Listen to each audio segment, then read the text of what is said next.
Bonsoir à tous et bienvenue sur 01net TV pour ce deuxième numéro de 01 Live Hebdo. Il est 18h pétante, nous sommes en direct sur 01net.com, sur YouTube, sur Dailymotion, pour vous faire vivre le débriefing de l'actualité high-tech de cette semaine. Jérôme Colombin, bonjour. Bonjour François Sorel. Et oui, nous sommes très heureux de vous retrouver. Alors on espère que ça va se passer encore mieux que la semaine dernière. Ah oui, là franchement, si tout va bien, ça va être nickel. Voilà, donc le son est bon, l'image est bonne, tout le monde est en piste et on a plein de choses à vous raconter aujourd'hui. Oui, on va démarrer par quoi? Par le gros sujet d'actualité de ce jour et de la semaine sans doute. Google se sépare de Motorola pour quelques milliards. Pourquoi Lenovo a-t-il racheté Motorola à Google? On va essayer d'avoir quelques éléments de réponse tout à l'heure avec Frédéric Simotel. La musique numérique continue de tisser sa toile avec un nouveau service de streaming qui arrive et qui émane d'un constructeur de casques. C'est assez insolite, on va en parler, c'est Beats Music. Delphine Sabatier nous rejoindra tout à l'heure pour son Zoom Actu, son billet d'humeur, et on essaiera de comprendre pourquoi Arnaud Montebourg rentre en guerre contre le low cost. Il est très colère. Oui, c'est vrai. On ira faire un tour, et ce sera à chaque fois pareil dans 01 Live, du côté du labo du 01 Lab, pour découvrir des petites nouveautés. Alors aujourd'hui, la moisson de smartphones de Stéphanie Molinier. Et croyez-moi, si vous aimez les smartphones, je pense que vous allez être hyper content. Oui, et puis on parlera... Ils sont mûrs, ils sont doux, ils sont beaux.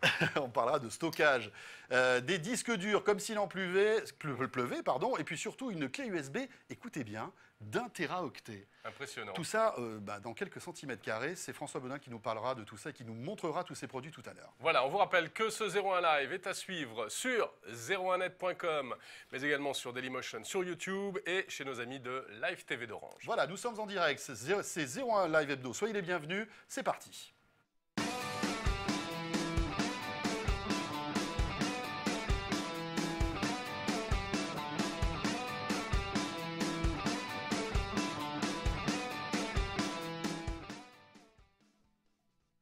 Et avant de rentrer dans le vif du sujet, de commenter l'actu de cette semaine, on va s'intéresser à notre question 01 Live Orange, Jérôme, puisque vous le savez, chaque semaine, on vous pose une question, un sondage. On vous invite à y participer pour avoir des tendances comme ça dans le monde des nouvelles technologies. Et on revient à la question de la semaine dernière. Comment... non, alors ça, c'est cette semaine. Comment écoutez-vous votre musique? Ce sera tout à l'heure. On parlait des objets connectés la semaine dernière, ouais, rappelez-vous. Est-ce que les objets connectés vous font rêver? Et quels sont les objets connectés qui vous font rêver? Voilà, alors une semaine après, bien voici ce que ça donne, ce sondage, avec une tendance qui est intéressante. L'objet connecté qui vous fait le plus rêver, visiblement, ce sont les Google Glass, oui. Les lunettes connectées de Google. C'est vrai qu'on en parle tellement que bon, c'est à la limite le plus connu. Après, il y a le concept de Mother de Rafi Aladjian. Vous savez, cette espèce de barbe à papa connecté. Vas-y, explique. Merci beaucoup. Tu as 3 heures là à peu près. En fait, bref, c'est une espèce d'objet connecté que vous installez à la maison et qui va en fait discuter avec des petits tags que vous allez pouvoir placer sur des objets du quotidien. Ça peut être une machine à café, un portefeuille, une porte. Voilà. Et tout ça est mélangé et vous donne des informations voilà, sur ces petits objets connectés. On en reparlera de ce Mother. En tout cas, ça a l'air de vous plaire. Bon, et puis vous voyez alors les autres, donc Aura de WeThings, les bracelets Fitbit, le Flower Power. En revanche, petit succès pour la Happy Fork, la fourchette connectée. Bon, et aujourd'hui, enfin cette semaine... Oui, notre deuxième sondage. Autre question, 01net Orange. Voilà, puisqu'on va parler de Beats Music tout à l'heure avec Éric Le Bourlou, on va vous demander comment écoutez-vous la musique aujourd'hui. C'est vrai que la musique sur le web, voilà, c'est l'un des services rois. Alors comment l'écoutez-vous? Vous l'écoutez en streaming gratuit, avec de la pub. Vous l'écoutez peut-être en streaming payant, genre Spotify, Premium, Deezer, etc. Est-ce que vous achetez des morceaux sur iTunes? Ça, c'est plus traditionnel, le téléchargement de musique à l'acte ou par album. Vous l'écoutez sur YouTube, gratuitement, de manière légale. Est-ce que vous téléchargez la musique illégalement? Vous pouvez nous le dire aussi, ce sondage est complètement anonyme, donc il n'y a pas de souci. Ou alors vous écoutez encore vos vieux CD. Et pour répondre, on aurait pu rajouter les vinyles aussi, parce que les vinyles reviennent un peu à la mode. On ne fait pas dans le vintage. Non. Pour répondre, vous allez sur 01net.com, vous cliquez sur la page 01 Live et vous allez tomber donc sur la question 01net Orange de cette semaine. Allez-y, n'hésitez pas et vous pouvez aussi réagir en temps réel sur cette émission, nous poser des questions, interagir avec nos invités. Le hashtag, c'est tout simplement hashtag 01 Live. Voilà, et vous nous laissez votre petite question. On est connecté sur Twitter, on pourra les suivre. C'était il y a plus d'un an et demi. À l'été 2012, Google sortait son porte-monnaie pour racheter Motorola, fabricant star de smartphones américains. 12,4 milliards de dollars. Et voilà Oui. qu'il vient d'annoncer. C'est pas énorme. Hein. Non, 3 fois rien. C'était quand même beaucoup par rapport au prix de revente, puisque Google a décidé de revendre Motorola au chinois Lenovo 2,9 milliards de dollars. Ça a été annoncé hier. Alors c'est un peu un coup de théâtre, hein, une surprise. Théâtre, ouais. On va essayer d'analyser tout ça avec notre invité, Frédéric Simotel, qui est avec nous. Bonjour Frédéric. Bonjour Jérôme, bonjour. Alors, Frédéric Simotel, que vous connaissez si vous êtes un fervent téléspectateur de BFM TV, il est aussi sur BFM Business, c'est un peu notre Manitou pro ici. Alors, étonnant quand même ce rachat, voilà, ça s'est passé il y a quelques heures. Motorola, vendu à Lenovo par Google. Alors, Qu'est-ce qui s'est passé? Alors, il y a déjà. Alors, la première chose, c'est que voilà, lorsque Google a racheté cette division de Motorola, on s'est dit super, ils veulent faire un peu Apple sur Android. Voilà, ils auront leur téléphone, ils auront leur système Android, et puis c'est parti. Et puis voilà, bon, il y a des modèles qui sont sortis, le Moto Pas X, beaucoup, hein, le Moto Moto G. G. Moto X, Moto G, ouais. Voilà, téléphone assez traditionnel. On n'a pas senti un engouement de Google derrière tout ça. Ils n'ont jamais intégré Motorola, en fait. Non, C'est et resté une Motorola entité à part, est toujours resté une entité à part. Cela dit, sur les téléphones, il y avait marqué Motorola by Google. Hein, Et ils avaient sur les derniers mis à la Moto tête X de et cette G. division une personne qui s'appelle Denis Woodside, qui était quand même un pur produit Google, rentré chez Google en 2003. C'est lui qui avait déployé Google partout en Asie, en Europe. Il dirigeait Google Amérique, donc ils avaient quand même la volonté que ce soit un produit maison, mais ils l'ont gardé comme entité autonome. Motorola, bon, on l'a vu, ça fait pas partie des marques aujourd'hui réputées dans le monde du smartphone.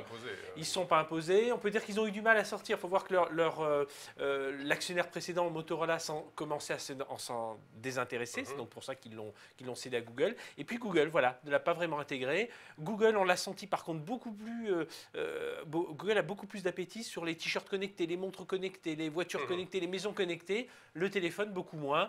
Donc ils trouvent un bon accord, je pense, avec Lenovo. Alors, il faut et dire donc, quand même ils s'en que séparent. Google, c'est Android, et Android qui fournit à tous les autres constructeurs en tête. Voilà. Est-ce que c'est pas aussi un peu de la diplomatie de la part de Il y a un peu Google tout ça. de se C'est séparer habile. de Motorola pour laisser champ libre au Samsung? C'est fait de façon habile, c'est fait de façon politique. Parce que c'est vrai que tout le monde a eu un craint au départ, lorsque Google a racheté ses téléphones Motorola, que Google, peu à peu, allait avoir son téléphone Android et un peu, je disais, être l'Apple de l'Android.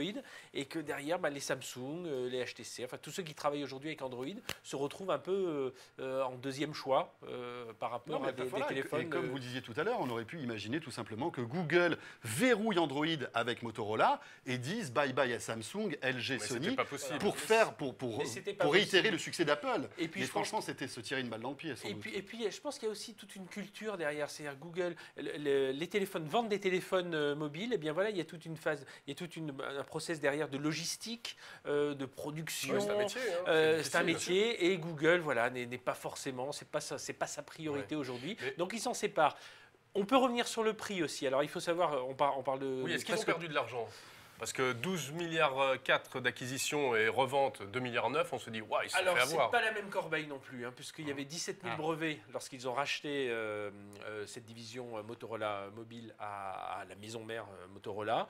Donc, il y avait 17 000 brevets. Là, ils en lâchent 2 000. Il y a quelques accords de licence, donc ils gardent quand même les beaux brevets. Et c'est peut-être ce qu'ils voulaient au départ, en Voilà, réalité. c'est principalement les au brevets. départ. Parce que les brevets, c'est un peu stratégiquement incontournable pour un qui perdent de constructeur. l'argent, je ne sais pas. Je pense qu'ils ont des bons financiers à leur tête, donc ils ne doivent pas en perdre beaucoup. Mais vous savez, après, c'est des montages tellement complexes. Je reprends une partie en cash, je reprends une partie en action.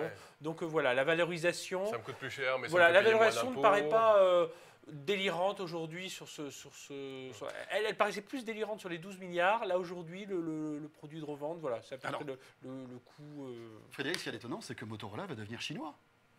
Alors ça, Non, mais enfin, franchement, c'est quand même. Ça, c'est les questions qu'on peut se poser. Parce que Lenovo, c'était en novembre, avait des visées sur BlackBerry. Oui, on s'en BlackBerry souvient, qui est canadien. Les autorités canadiennes ont dit non, on ne veut pas que BlackBerry passe sous pavillon chinois.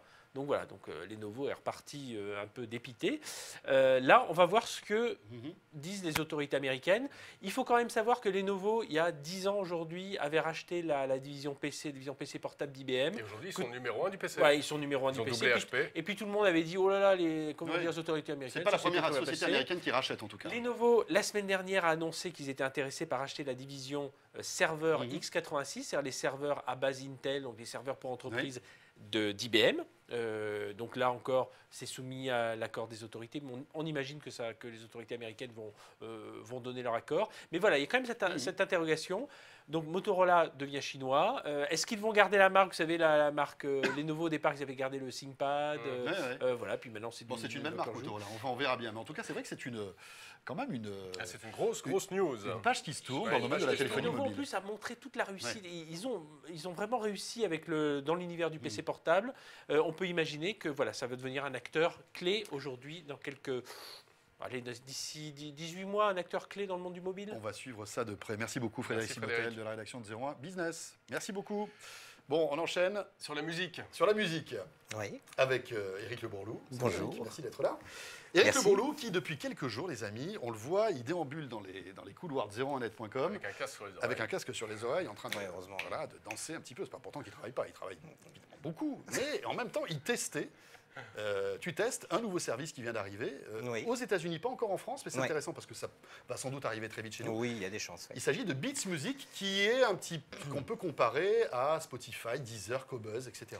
Oui, exactement. C'est un nouveau service de streaming musical qui a été lancé par la marque Beats. Vous en parliez tout à l'heure, qui est une célèbre marque de casque qui a notamment été lancée par le Dr. Dre, le rappeur. Effectivement, c'est un nouveau service musical qui ressemble beaucoup à Spotify, mais qui a quand même ses particularités et qui est plutôt intéressant en fait parce qu'ils ont vu ce qui se passait sur le streaming musical, ils ont regardé Spotify, surtout Spotify. On peut écouter des dizaines de millions de titres. Voilà, c'est la même chose. Il y a 20 millions de titres à peu près à écouter, avec les mêmes défauts et avantages. On peut enregistrer ses playlists si on est en mode avion sur le téléphone, etc. Donc voilà, c'est les mêmes. C'est à peu près la même chose que Spotify, mais il y a quand même un gros changement. C'est un point de vue de l'interface. Alors déjà, Spotify a été conçu avec le PC en tête.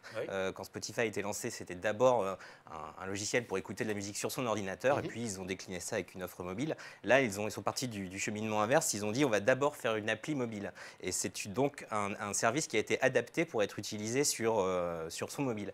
Et c'est plutôt assez bluffant parce que l'interface est absolument géniale. Alors non seulement elle est belle, bien plus belle que celle de Deezer ou de Spotify. C'est très intéressant et très joli à voir. Mais en plus, effectivement, c'est vraiment adapté à une utilisation sur mobile. C'est très pratique à utiliser sur mobile.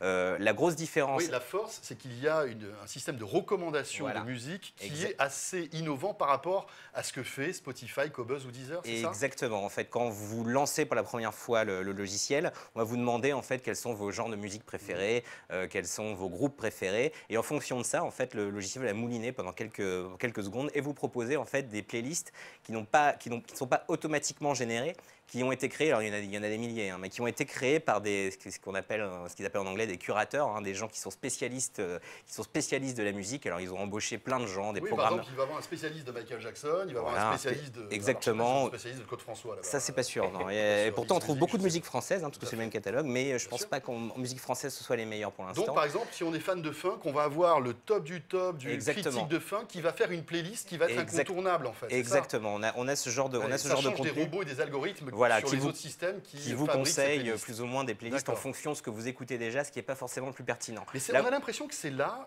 aujourd'hui, que va se faire la bataille de ces services de musique en ligne, puisqu'ils sont tous similaires. C'est véritablement sur la musique qu'ils vont pouvoir nous proposer. Exactement, sur la découverte. On ne peut pas rester passif devant ce genre de service. On a toujours envie, en fait, d'être comme un peu à la radio, être surpris par des nouvelles playlists, par des nouvelles chansons, de nouveaux artistes. Donc là, effectivement, les radios sont donc super bien, ça marche vraiment bien. C'est bien pratique pour découvrir de nouveaux morceaux. Et ça, c'est vrai que c'est une grosse différence avec un service comme Spotify, qui effectivement le permet, mais par le biais d'applications externes qu'il faut ajouter. Et donc, c'est vrai que c'est beaucoup plus efficace. Beats Music n'existe pas encore en France. Non, Eric, ça coûte le même prix que Spotify par contre aux États-Unis, c'est-à-dire $9,95. Pourquoi pas en France encore ? Parce que évidemment, c'est des droits aussi à acquérir dans chaque pays, etc. Puis en général, ce genre de service se lance sur un marché, parce qu'en plus, il faut qu'il y ait un sacré nombre de serveurs derrière pour assurer le streaming de façon correcte. Donc en général, ce genre de service. Puis après, il y a la négociation des droits, j'imagine, pays par pays. Exactement. Mais ça devrait arriver en France. On espère de ces années, On peut y arriver, on peut tester ce genre de produit. D'un VPN, par cœur. Voilà. Mais c'est complètement légal, on peut. Ah oui, tout à fait. Enfin, c'est tout à fait légal, pas tout à fait légal quand même, mais bon, c'est pas. Non, mais c'est pas très grave. C'est beaucoup moins grave que de pirater, par exemple, ces morceaux. Bon, alors à propos de piratage, tiens, je vous écoutais attentivement, mais en même temps, je surveillais la question 01net Orange.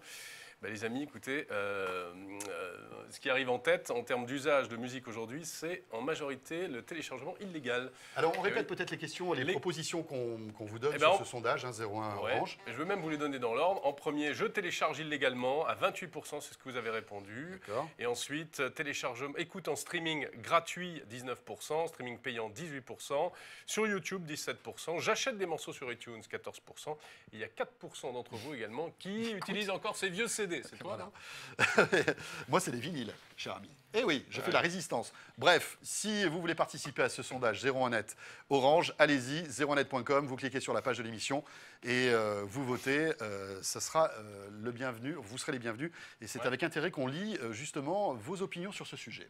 Une petite news qui ne nous a pas échappé cette semaine. Parce que vraiment, elle nous a bouleversés. On parlait la semaine dernière d'objets connectés. Oui, c'est vrai. Eh bien, voici un objet connecté, vraiment pas comme les autres. C'est un soutien-gorge connecté. Tiens donc, Jérôme. Un soutien... Oui, mais alors attention, parce qu'on rigole comme ça. Un soutien-gorge connecté. Non. On a l'impression que c'est pour se marrer. Alors, c'est quoi? C'est moi, ça ne me fait pas rigoler, sincèrement, quand je vois la demoiselle. Non, c'est bien. Voilà. C'est pour lutter contre les agressions sexuelles, voilà. C'est-à-dire? Car grâce à des détecteurs de fréquences cardiaques, eh bien, le soutien-gorge est capable de dire si la personne, la jeune femme qui porte le soutien-gorge n'est pas d'accord pour répondre aux avances qu'on est en train de lui faire. Oui.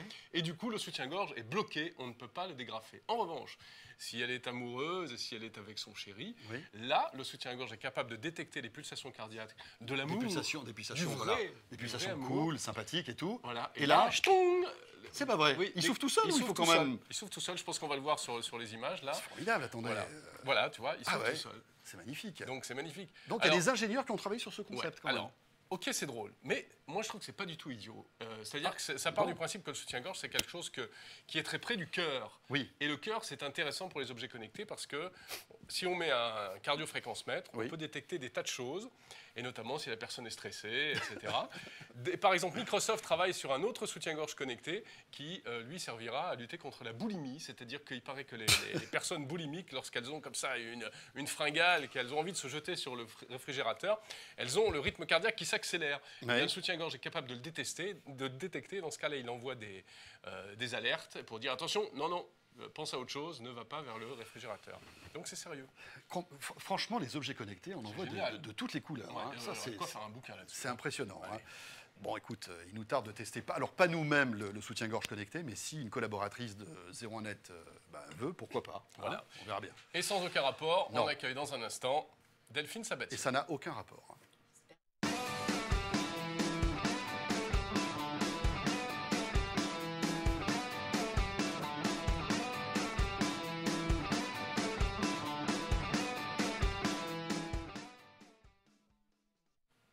Effectivement, ça n'a aucun rapport. Delphine Sabatier, bonsoir. Merci de le préciser. Directrice des rédactions de 01net. Delphine qui, chaque jeudi soir, est dans 01 Live Hebdo pour son billet d'humeur, son Zoom Actu. Avec aujourd'hui, Delphine, un gros dossier un peu polémique. Alors, la baisse des prix dans la téléphonie mobile. On est tous pour les forfaits qui coûtent moins cher. On a déjà fait énormément d'économies, hein, tous. Ouais, tous, sauf Arnaud Montebourg, car visiblement, le ministre de l'économie et des finances, lui, met en garde contre cette course au low cost. Il se demande même s'il y a de la place pour 4 opérateurs en France. Alors Delphine, pourquoi est-ce que Montebourg veut stopper la course au low cost? Quelle mouche a piqué le ministre du redressement productif à l'heure où on parle justement du pouvoir d'achat, redonner du pouvoir d'achat aux Français? Lui fait la guerre au prix bas. Donc c'est un peu étonnant, pourtant il l'a vraiment réaffirmé. Il a précisé, alors je cite, qu'il voulait calmer les ardeurs de l'amour du low cost dans les télécoms. Pour être clair, cette guerre des prix dans le mobile, ça lui sort par les yeux parce que selon lui, ça met en danger véritablement les investissements nécessaires dans les réseaux pour sortir la France de la fracture numérique. Alors l'enjeu serait donc la lutte contre la fracture numérique, justement. C'est ça, il s'agirait de choisir entre des prix bas dans le mobile et du très haut débit en France partout. Alors, pour remettre dans le contexte, on se souvient qu'à l'arrivée de Free Mobile, ça avait semé un vent de panique chez les opérateurs historiques qui ont très vite prévenu que toutes les plumes qu'ils perdraient, qu'ils laisseraient dans cette guerre des prix, seraient de l'argent en moins pour les investissements d'avenir. La menace. Et justement, l'État compte sur plus de 20 milliards d'euros d'investissement pour déployer la fibre optique en France. Donc si les opérateurs ne jouent pas le jeu, ça pose quand même un problème. Que va devenir ce plan France très haut débit auquel tient tellement Arnaud Montebourg et Fleur Pellerin? Qui va payer si ce ne sont pas les opérateurs, les collectivités locales, des nouveaux impôts? Alors le ministre se dit donc très inquiet et préoccupé par cette situation et c'est pourquoi il préfère que les opérateurs cessent leur querelle de part de marché sur le mobile pour garder des sous, pour réduire la fracture numérique. Mais alors comment il va faire très concrètement? Il ne peut pas faire grand-chose très concrètement pour l'instant en tout cas. Alors avant-hier, ils ont quand même annoncé qu'ils allaient imposer des nouvelles obligations aux opérateurs, notamment en matière d'investissement et d'emploi. Précisément, d'ailleurs, Arnaud Montebourg a dit qu'il allait sans doute imposer des obligations de relocalisation des centres d'appel et d'investissement dans la fibre optique. Mais tout ça ne pourra intervenir que dès lors qu'on aura un nouvel appel à nouvelle fréquence, c'est-à-dire pas avant 2015-2016. Ouais, pas tout de suite. Donc. Et là, voilà, ce sera une contrepartie que les opérateurs sont obligés de signer. Alors, qu'en pense le gendarme des télécoms, l'ARCEP, Delphine? Alors, lui, il va avoir d'abord des nouveaux pouvoirs de sanction pour faire respecter ces nouvelles obligations. Mais sur le fond, quand même, Jean-Ludovic Silicani, le président de l'ARCEP, n'est pas tout à fait sur la même longueur d'onde que notre ministre. Quand Arnaud Montebourg juge que 4 opérateurs en France, c'est trop de concurrence, Silicani, lui, met plutôt en garde en disant attention, la concentration sur le marché, c'est dangereux pour l'emploi en France. Et puis, ça risque aussi de faire grimper les prix très vite. Monsieur Silicani qui avait donné aussi l'autorisation à Free Mobile d'émettre, en quelque sorte. C'est un paramètre assez important. La personne pas qui a fait négligé. rentrer Free sur le marché du mobile. C'est vrai. Vous avez raison de le préciser. Donc, voilà, il a d'ailleurs donné l'exemple aussi hier de l'Autriche, qui avait passé de 4 opérateurs à 3 opérateurs et les prix ont grimpé de 10% en un trimestre. Alors, comment ça va finir, toute cette histoire? En bain de sang, j'ai On n'a pas de boule de cristal pour savoir s'ils sont 3 ou 4 à la fin de l'année. Ces opérateurs. Pour l'instant, la voie qui est choisie, c'est de mutualiser les réseaux. Donc, il y a un premier accord entre SFR et Bouygues Télécom qui va être signé par le conseil d'administration dès demain. On verra si ça marche, ça ne marche pas. En attendant, la guerre des prix continue, vaille que vaille, et les mobinautes ne s'en plaignent pas, je crois. Ouais, oui, pour l'instant, évidemment. Réagissez, n'hésitez pas, 01live, hashtag 01live sur ce rendez-vous Zoom Actum de Delphine. Est-ce que vous pensez que c'est au gouvernement de se mêler de tout cela? Dites-le nous. Merci Delphine, on se retrouve la semaine prochaine. À bientôt. On poursuit, Jérôme? On va aller faire un tour tout de suite du côté du 01 Lab.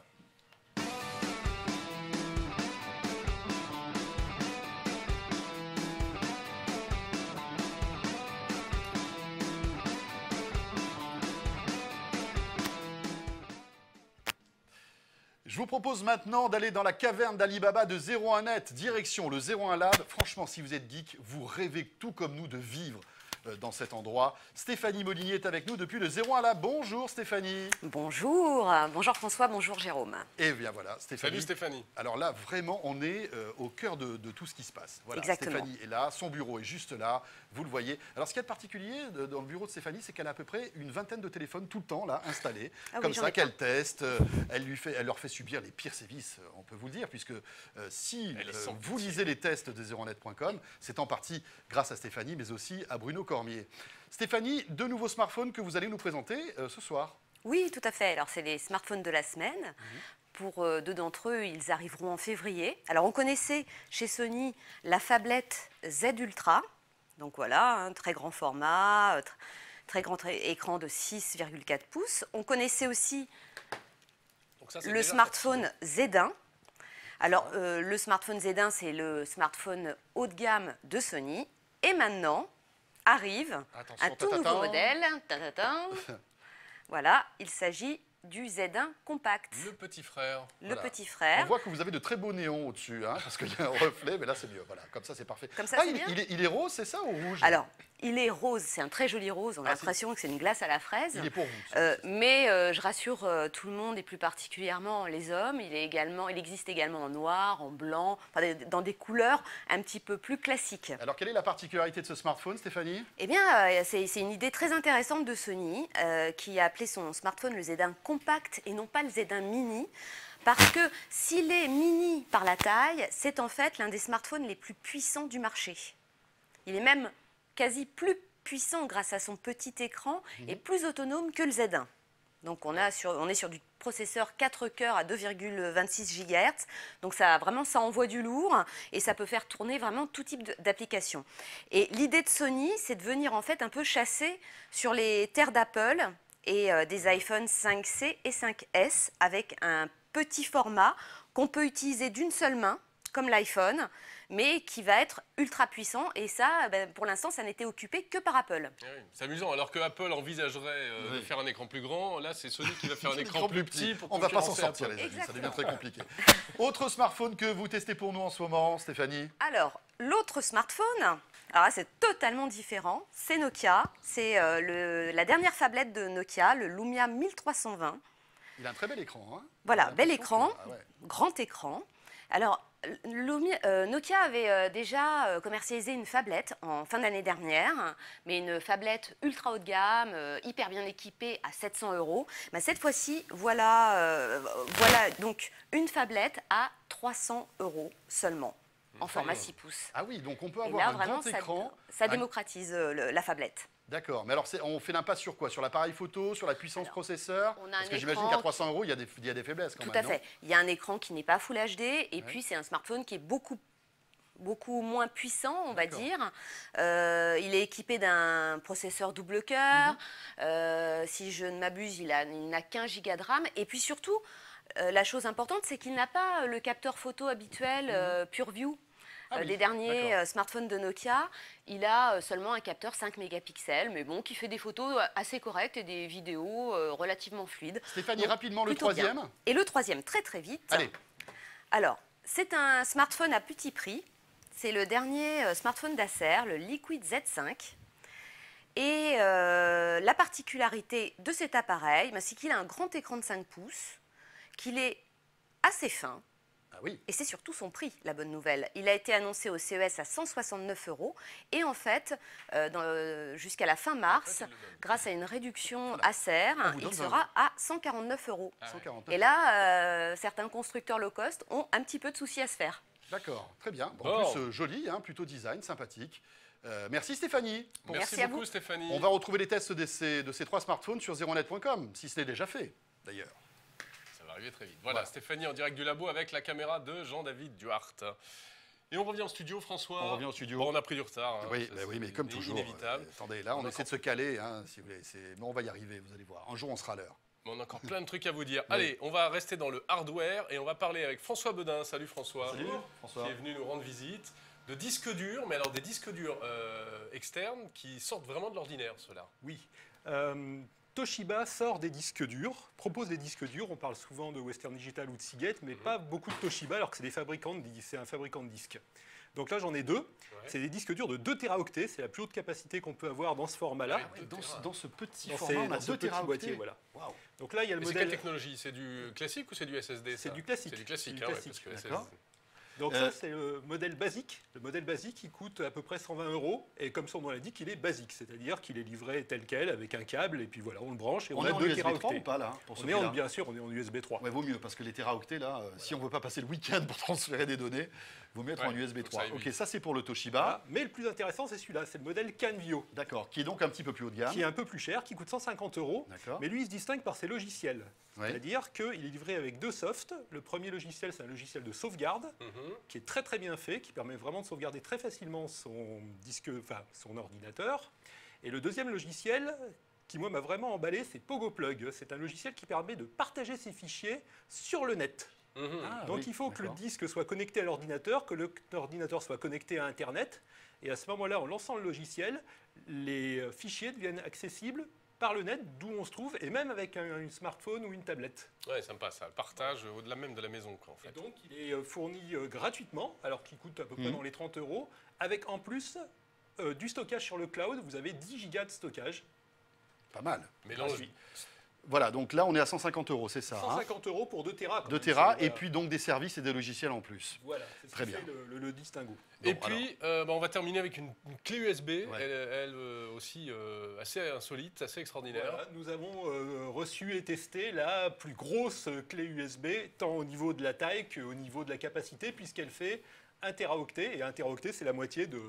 Incroyable. 1 Teraoctet. C'est la première clé USB au monde d'1 Teraoctet. Voilà, Kingston avait sorti le modèle de 512 gigaoctets. Au départ, ils avaient annoncé le 1 Tera, mais ils ne l'avaient pas sorti. Ils avaient sorti le 512, et là, ils sont enfin passés au 1 Teraoctet, mais alors pour un prix monstrueux, puisque 1400 €. 1400 € la clé USB. La 512 coûte 700 €, donc la Tera coûte 1400 €. Oui, mais bon, aujourd'hui, ça coûte ce prix-là, mais on sait que dans quelques années, voilà, les prix vont baisser rapidement, non? C'est une prouesse technologique de réaliser une clé USB d'1 Teraoctet dans un... Non, parce que ça dépend en fait de la densité des puces. Ouais. Il y a une question, c'est les logiciels dont on parlait pour les disques durs, pour PC, également pour Mac? Alors oui, le Pogo Plug est aussi dispo pour Mac. D'accord. Voilà. Si vous voulez interagir, rappelons que nous sommes en direct. Il est exactement 18h30, donc on est déjà en retard, effectivement. Ouais. Allez, on va vite terminer. /01 live, tout simplement, sur Twitter. Merci François. Merci François. Merci François. On va terminer avec 2 coups de cœur, oui. Nos petits coups de cœur à nous. Allez, commence. On essaiera de faire ça assez régulièrement. Moi, mon coup de cœur, c'est d'une manière générale tous ces accessoires pour tablettes et notamment les étuis qui intègrent un clavier. Ah oui. Alors voici par exemple un étui clavier pour iPad que j'ai bien aimé, c'est le Logitech. Et alors la particularité, c'est qu'il est dédié à l'iPad Air, qui vous le savez est hyper léger. Donc il fallait un étui clavier pas trop épais. Et Logitech, comme d'habitude, ne s'est pas raté. Ils ont réussi à faire un truc assez fin. Bon, c'est pas aussi fin évidemment que s'il n'y avait pas de clavier, parce qu'il y a un petit peu d'épaisseur, mais on est dans la légèreté. C'est très sympa avec un vrai clavier. Bon, j'allais dire assez confortable, il a des touches éloignées les unes des autres, c'est pas mal. Seul petit point faible, ils se sont amusés à recombiner un peu les touches et du coup, on perd un petit peu ses habitudes. Au début, il faut un peu... Il est très joli. Hein, il est joli, il est solide, c'est pas mal. Et puis ça transforme un iPad en un vrai petit ordinateur. Un vrai petit ordinateur. C'est ça qui est formidable. Et toi, t'as quoi? Alors moi, j'ai un iPad, si tu veux, mais un petit peu plus grand. Oh là là! Regardez ce que j'ai entre les mains. Voilà. Alors, ce n'est pas un cadre que je vais accrocher chez moi. Je ne sais pas si ma femme serait ravie. Je la salue d'ailleurs. Regardez ce truc-là. C'est tout simplement une tablette tactile avec un écran 4K, c'est-à-dire Ultra HD. C'est la première tablette tactile avec un écran donc d'ultra haute définition. C'est Panasonic qui s'apprête à sortir cet appareil. Alors regardez, bon voilà, on peut imaginer que ça peut avoir une utilité dans le domaine professionnel, pour les graphistes, etc., pour tous ceux qui veulent retoucher des photos. Alors, ça tourne sous Windows 8.1. Ne dis pas tout, François, parce qu'on en parlera en longueur lundi matin sur 01net TV. Voilà, lundi matin, on vous expliquera comment fonctionne cette tablette. Regardez, on la voit de dos avant de se dire au revoir. Je vais essayer de ne pas la casser parce que c'est la seule en Europe. Donc, ils nous l'ont confiée, on va essayer de la rendre intacte. Voilà pour ce 01 Live Edo qui se termine, les amis, avec un peu de retard, mais on était ravis de passer cette demi-heure en votre compagnie. Notez-le maintenant, dorénavant, on est là chaque jeudi en direct de 18h à 18h30 pour débriefer ensemble l'actualité high-tech. Vous pouvez continuer à voter. La question 01net Orange. Comment écoutez-vous votre musique aujourd'hui en streaming sur YouTube de manière illégale, etc. On vous donnera les résultats du sondage la semaine prochaine. Bien entendu, vous allez pouvoir retrouver le replay de cette vidéo très rapidement sur YouTube, sur Dailymotion, sur 01net.com. Et puis n'hésitez pas surtout à faire le buzz. Dites à vos amis, s'ils sont fans de nouvelles techno, qu'il y a un rendez-vous maintenant en direct chaque jeudi de 18h à 18h30 sur 01net.com. On compte sur vous. Portez-vous bien, bonne soirée et je vous rappelle que nous sommes là tous les jours pour l'actualité high-tech sur 01net. C'est 01net TV. Salut à tous.